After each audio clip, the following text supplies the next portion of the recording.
buenas amigos metaleros, ¿qué tal? ¿Cómo estáis? Soy de vuestro anfitrión aquí en el canal del Dragón YouTube Oro Plata, vuestro canal preferido en el que hablamos de oro, plata, le damos un poquito a la numismática, energía, macroeconomía, minería, bueno, pues un poco de todo lo que os hace o lo que nos hace entender cómo funciona el mundo y sobre todo cómo protegernos a nosotros y a nuestras familias con la creación de riqueza y valor para el futuro, ¿vale?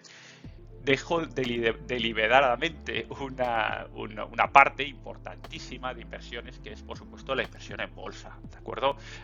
Y no lo tratamos aquí demasiado en profundidad porque hay multitud de canales, de blogs, de foros donde se habla todos los estilos de inversión en bolsa, que si dividendos, que si ETFs, que si trading, que si... Bueno, eso es un mundo amplísimo, ¿de acuerdo? Y bueno, pues ahí lo dejamos un poquito fuera de la temática del canal. Porque también tenemos a gente que se dedica solo a ello, como por ejemplo nuestra gente de Momentum. Para mí los número uno, ya no solo por el curro que se pegan, sino por las ideas que tienen y los retornos. Os lo dejo en comentarios el link para el canal, por si sois inversores en bolsa o si os gustaría invertir, echadle un vistacillo, que de verdad que creo que merece la pena. El caso es que si ya invertís en bolsa y aún no tenéis oro, deciros que necesitáis oro. Sí, ya sé que no os gusta, que es un activo que no va con vosotros, que no da dividendos, que, bueno, todas las razones de las cuales ya hemos oído hablar muchas veces, ¿de acuerdo? Pero preguntaos por qué todos los fondos de inversión, todos los hedge funds, todos fondos de inversión tienen una parte en oro, por lo menos los que son más listos. Preguntaos por qué. Bueno, pues si no lo sabéis, yo voy a explicar por qué. Y además, vosotros mismos con vuestras carteras de bolsa también necesitáis oro. Tenéis que replicar lo que hacen los grandes cuando ganan dinero, claro. Cuando no, no hace falta. Pero os voy a decir cuánto necesitáis en función de la cartera. Os voy a dar un número. ¿Me acompañáis? ¿Estáis preparados? Venga, vamos a ello. ¿En qué consiste una cartera de inversión? Bueno, una cartera de inversión consiste en tener uno o más activos que, combinados entre ellos, nos den un retorno esperado de la inversión en un futuro y bueno, que sea notable o lo más posible. Obviamente todo el mundo invierte para generar valor, para que sus activos generen valor que le pueda servir o que nos pueda servir para, bueno, pues incrementar nuestra riqueza, ¿no? Una cosa bastante obvia. Y ahora cuando estoy hablando de activos hablo de todo, porque yo creo que hay que tener una cartera diversificada, una cartera que tenga varias cosas, ¿vale? Y estoy hablando de propiedades inmobiliarias, estoy hablando de oro, estoy hablando de valores, estoy hablando de Bitcoin, estoy hablando de un montón de cosas. O sea, lo que queráis y lo que os sintáis más cómodos en la inversión, también lo que conozcáis más. Bueno, aquí es ya cosa totalmente vuestra, ¿de acuerdo? Sí que es verdad que cada activo tiene pues una expectativa de retorno. Bueno, ¿en qué se basa esa expectativa de retorno? Pues en función de los retornos anteriores, que efectivamente no garantizan los retornos futuros, pero nos da una pequeña idea de por dónde pueden ir los tiros, ¿de acuerdo? Es decir, lo que ha pasado en la historia está muy bien, pero no significa que seamos capaces de ver el futuro ni que nos vayan a asegurar estos retornos en un futuro, ¿vale? ¿Cómo relacionamos los distintos activos entre sí? Bueno, pues los relacionamos en función a dos factores, que uno es el retorno esperado, que eso, ya os digo, es muy fácil de ver y lo vemos en la parte, digamos, histórica, y luego en el riesgo. Y esto es un poquito más complicado de ver, pero que también lo podemos ver en los históricos de los últimos años, ¿vale? Por ejemplo, para que os veáis gráficamente cómo se colocan y cómo se clasifican estos activos, ¿de acuerdo? Bien, os pongo un gráfico de donde colocamos diversos activos en el año en función de su retorno y su riesgo desde el año 2005 a 2015. Por ejemplo, no está Bitcoin, porque el Bitcoin es una cosa relativamente nueva que, pues bueno, pues en 2016 pues estaba prácticamente en pañales, ¿no? En fin, os lo explico porque es súper fácil, lo vais a ver muy fácil. Lo vamos a colocar en un eje de coordenadas, donde las ordenadas aquí, el eje de ordenadas son el retorno y el eje de abscisas, aquí está, es el riesgo. El riesgo marcado como volatilidad, ¿de acuerdo? Una cosa volátil que se mueve mucho arriba abajo y que no es estable, conlleva un riesgo, obviamente, y digamos que se hace esa traslación, de tal manera que todos los activos pueden clasificarse entre ellos respecto con retorno, respecto a su retorno esperado y a su volatilidad, ¿de acuerdo? Aquí fijaos que tenemos pues de todo, ¿ves? Primer ejemplo claro. Aquí tenéis los Treasuries de Estados Unidos, las letras del Tesoro, que claro, efectivamente nos dan un retorno más justito en torno al 4%, pero también una volatilidad muy cortita, un riesgo corto, ¿veis? Aquí está. Luego, por otro lado, veis, también puede haber retornos negativos, como por ejemplo las commodities. En este periodo 2005 al 2015, fijaos que el retorno es negativo, es por debajo de cero. Se ha perdido dinero, además, con una volatilidad extrema o bastante elevada, por encima del 20%, ¿de acuerdo? Así veis cómo funciona. Esto también no tiene por qué solo aplicarse a activos, sino pues a un montón de juegos de azar. Por ejemplo, os voy a poner un ejemplo que vais a ver súper fácil también. Si juego a la lotería, ¿dónde creéis que un juego de la lotería, o sea, compras un décimo de la lotería de Navidad, ¿dónde creéis que iría? Bueno, pues yo os lo explico.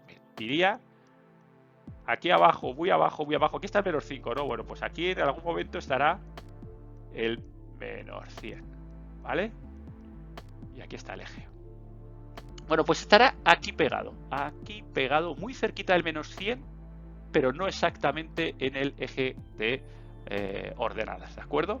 ¿Por qué? Porque las posibilidades de que nos toque el décimo de la lotería de Navidad son muy, muy pequeñitas, y lo más normal es que perdamos nuestra inversión, ¿vale? Con lo cual el retorno es un 100% negativo, o bueno, si te toca la pedrea o te toca tal, pero vamos, por eso es un poquito, en vez de menos 100 vamos a ponerlo un menos 98, por ejemplo, ¿no? Otro ejemplo, para que lo veáis también súper fácil. Si yo tiro una moneda al aire y tengo que salir cara o cruz, ¿dónde voy a colocar yo el puntito de tirar una moneda? Bueno, pues esto es el extremo contrario, es decir, hay que irse aquí hasta el 100, ¿vale? Y estará justamente en el 100, imaginaos que este es 35, que este es 100 y que esté aquí. ¿Por qué? Porque puedo ganar o perder, pero las probabilidades matemáticas es del 50%. Es decir, 0 o 100, con lo cual vamos a estar ahí en ese eje de abscisas, ¿vale? Bueno, ya habéis visto cómo lo situamos y cómo visualmente podemos ver qué factores o qué activos tienen más riesgo que otros. Ya aquí veis algunos curiosos, como por ejemplo el vino, otros con los cuales nos encanta jugar con ellos, que son estas dos, luego también el SP500, o sea, tenemos bastantes activos que, bueno, pues nos resultan atractivos y podemos tener un riesgo frente a un retorno bueno, ¿no? O sea, estos puntos intermedios, ¿veis? Fijaos que está en puntos intermedios. Con lo cual parece que trabajar el SP500 y el oro o las monedas raras pues pueden darnos un buen retorno con un riesgo, vamos a llamar, razonablemente controlado, ¿de acuerdo? ¿Cómo se mueve o cómo somos capaces de ver este riesgo-retorno? Bueno, pues normalmente a lo largo de las series históricas se distribuyen en series, lo que se dice series normales, ¿no? Es la famosísima campana de Gauss, ¿vale? Entonces aquí lo tenéis en la derecha y bueno, esto sería, digamos, cómo se mueven los retornos, que son la media de las ganancias estadísticas de el activo que hayáis escogido en una serie histórica, ¿vale? Y el riesgo, pues ¿cómo se mide? Pues aquí lo estáis viendo con la varianza. Aquí lo tenéis. Varianza, ¿vale? Y aquí veis los efectos que tiene cuando sube o cuando baja una y otra sobre la campana de Gauss. Aquí está la varianza, que es la que realmente nos mide la volatilidad y el riesgo. ¿Vale? Aquí lo tenéis. Bueno, pues una vez que ya tenemos centrado el tiro entre oro, SP500, retorno, varianza, bueno, vamos a ver cómo podemos combinar el oro y el SP500 Index para tener una gran cartera de inversión. Vamos a verlo. Lo primero que tenemos que hacer es buscar dónde estamos en el cuadro, ¿de acuerdo? En ese gráfico donde está exactamente el oro y dónde está exactamente el Standard & Poor's. Por supuesto, como todos estos temas históricos están en internet y bueno, pues lo hemos conseguido ver, ¿no? Y fijaos que hemos conseguido que el retorno, estos son diarios, estos son retornos diarios. Aquí tenéis las medias de retornos diarios del índice SP500 y cogemos SP500 porque es el índice de referencia mundial, ¿vale? Y luego aquí tenemos el oro. Y aquí tenemos el riesgo. Fijaos, aquí está por un lado y por otro, ¿de acuerdo? Aquí tenemos las medidas de la varianza, de la media y del riesgo. Luego es muy importante, aparte de estas dos cositas, ver cómo se correlacionan, se relacionan entre ellos, que esa es la segunda variable. Eso es extremadamente importante, ¿vale? Esto se mide, haciendo unas cuentecillas matemáticas que os voy a enseñar ahora cómo se hace, pero se mide viendo los datos de media, varianza. Aquí es un tema un poquito más de matemática, un poquito más de estadística, pero bueno, también lo tenemos ya hecho en internet, que los históricos son fantásticos. Y tenéis un 0,23. ¿Qué significa menos 0,23? ¿Qué significa que sea menos, que sea un número negativo? Bueno, significa que la correlación es negativa, es decir, que cuando uno se mueve hacia arriba, el otro se mueve hacia abajo, ¿de acuerdo? La correlación es una cosa bastante interesante, ¿no? Porque va desde 1 a -1. Una correlación de 1 es perfecta, ¿no? Por ejemplo, sería una correlación entre oro spot y un oro ETF, que realmente a lo mejor podría haber una variación, pero vamos, estamos hablando de 0,98 a 1, ¿no? O sea, estamos hablando que se mueven o se debería mover exactamente de la misma manera, sin variar, ¿vale?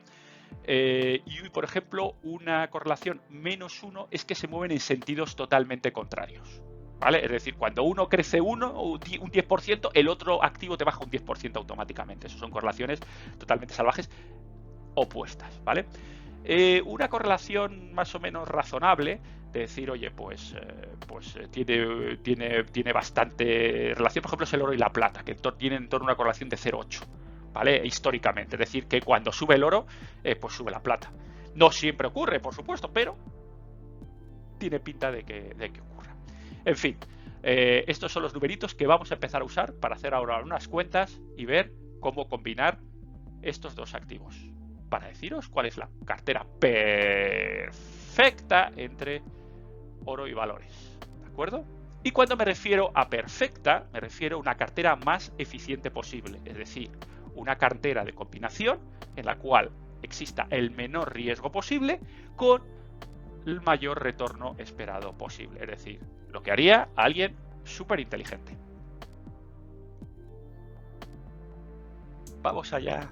Vamos a ver cómo hacer una cartera que combine un índice global como SP500 con el oro y ver cuál es la cartera más eficiente. Tenéis SP500 oro y la mejor combinación de cartera, como digo, maximizando el beneficio, minimizando el riesgo. Vamos a usar los datos que nos han dado, que hemos obtenido. Aquí es el tema de los retornos, aquí de las dos variables, de oro, de SP500 y luego desviación estándar que nos da el riesgo. Asimismo, también, como os he hablado, la correlación. Bueno, ¿cómo vamos a hacerlo? Fijaos, manera muy fácil, con una tablita de Excel. Aquí, tanto por ciento de oro en cartera. Pasamos desde un -10, que es el mínimo, hasta un máximo de un 110. Y aquí igual. Aquí SP500, aquí tenéis, con desde un -10 hasta un 110%. ¿Esto qué es? El peso en la cartera. Es decir, estos son combinaciones de cartera. De tener un 20, un 80. Claro, idealmente siempre van a sumar un 100%. ¿Vale? ¿Qué significa este caso?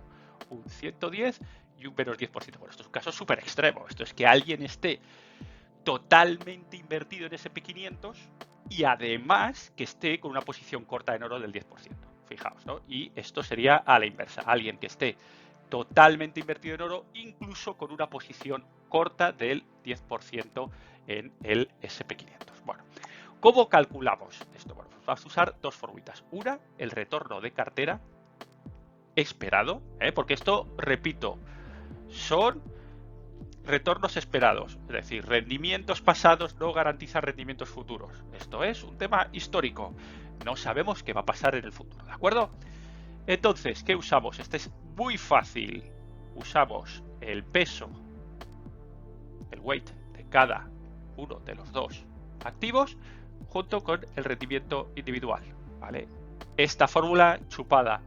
Vamos a la segunda. Esta es un poquito más compleja, pero vamos, nada que Excel no pueda hacer, que es la desviación estándar de la cartera, de la combinación de las dos. Bueno, aquí veis, fijaos, weight sigue siendo, aquí lo tenéis, el peso, 1 y 2, weights X, weights Y, aquí lo tenéis, la desviación estándar de X y de Y, aquí lo tenéis, la desviación estándar, aquí tenéis, estas son las sigmas, estas son las sigmas, y estas son las Rs, entonces R1, sigma 1, sigma 2 y R2. Bueno, pues aquí lo tenéis, ¿de acuerdo?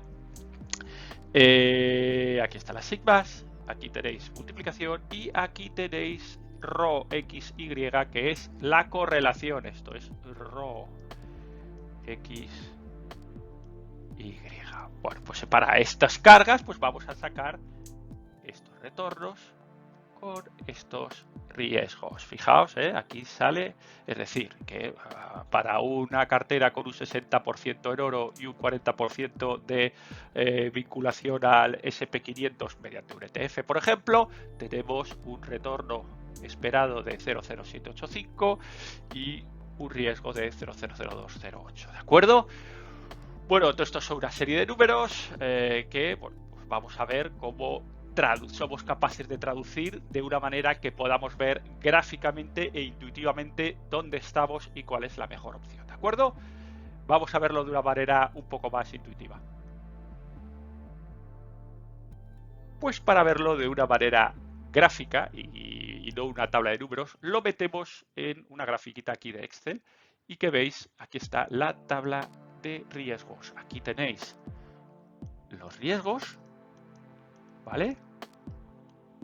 Y aquí tenéis creciente los retornos, que es exactamente la misma gráfica que vimos hace un poquito, ¿vale? Fijaos el dibujito que nos hace. ¿Esto qué significa? Esto significa que el punto ideal o el punto donde alguien inteligente trabajaría sería por aquí. ¿Por qué? Porque es el punto de menos riesgo, ¿vale? Y más retorno. Entonces, alguien que operara de manera inteligente estaría en esta gráfica.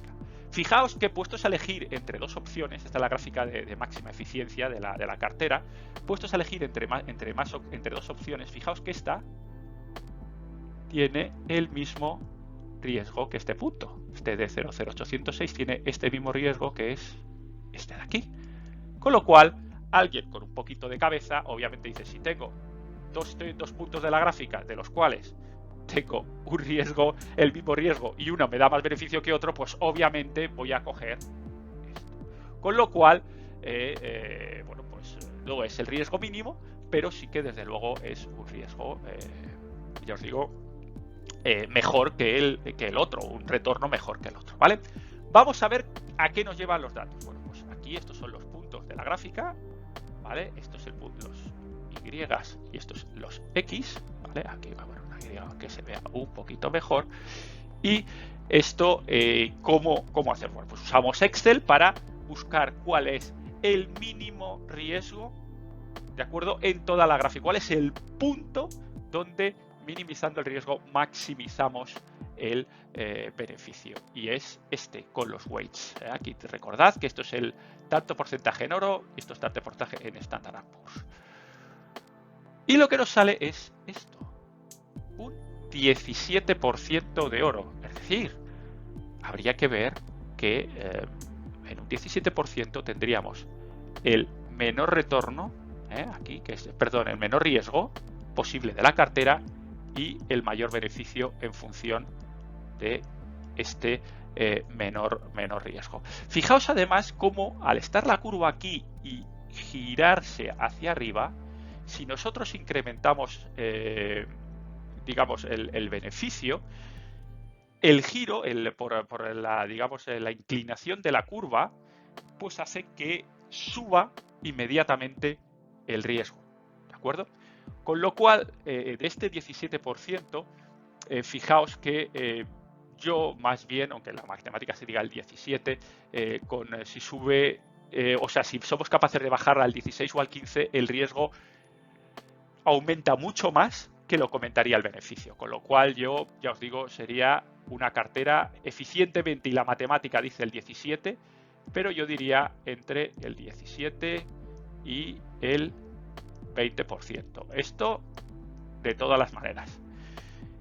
Es un número que seguro que a muchos os suena, porque siempre habéis oído hablar, no, porque tal private equity o tal fondo de inversiones o tal, no sé qué, tiene un 10% de oro, tiene un 15% de oro. Bueno, pues yo creo que hasta se quedan cortos, tiene que tener, yo creo que un mínimo un 20%. Y luego además, ya os digo, esto es echa la vista atrás, pero desde 2015 ya sabéis que las digamos políticas monetarias de la Fed, en lo cual es impresión de billetes, impresión de papelitos y tal, hace que sobrepondere el SP500 sobre el oro de manera brutal. Esto es un tema que es puramente artificial, como os podréis imaginar, nada tiene que ver con los retornos, o sea, con la creación de valor de la empresa en sí, sino con un exceso de liquidez en el sistema. Yo, las matemáticas dicen 17-20 y clavado, ya lo estáis viendo, el 17, pero yo como mínimo en los tiempos que corren, yo no bajaría del 25-30. Incluso si nos gusta, yo no os digo que os tenga que gustar, yo os estoy diciendo que para tener una cartera de manera inteligente y tener una cartera eficiente, manejando vuestros riesgos de bolsa, tenéis que tener oro. Y ese oro es, eso que os digo, matemáticamente un 17.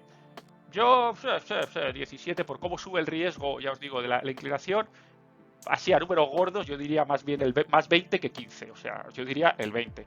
Y luego ya, después de todo este tema de Fed, impresiones y tal, para asegurar, para reducir vuestro riesgo y vuestra exposición ante posibles cracks, iría sin lugar a dudas a bastante más de ese 20, pero bueno, eso ya es en vuestra mano, os lo dejo, ¿de acuerdo? Chicos, hasta aquí este programa de YouTube del Dragón, donde hemos visto que en una cartera de valores se necesita tener oro siempre. Hemos visto que si tenéis 1000 euros para invertir, tenéis que tener 800 euros en valores, si os gustan los valores, pero 200 en oro. Por favor, no dejéis de ver en este canal para saber dónde invertir esos 200 euros. Hay mucha gente que os va a decir dónde invertir los 800 en valores, pero chicos, los 200 de cada 1000, estáos atentos a este canal, ¿de acuerdo? Lo de siempre, estos son numeritos. Realmente una tabla de Excel lo aguanta casi todo, pero lo que realmente vale es que esos 200 euros, ese valor de verdad lo tengáis en la mano, de verdad.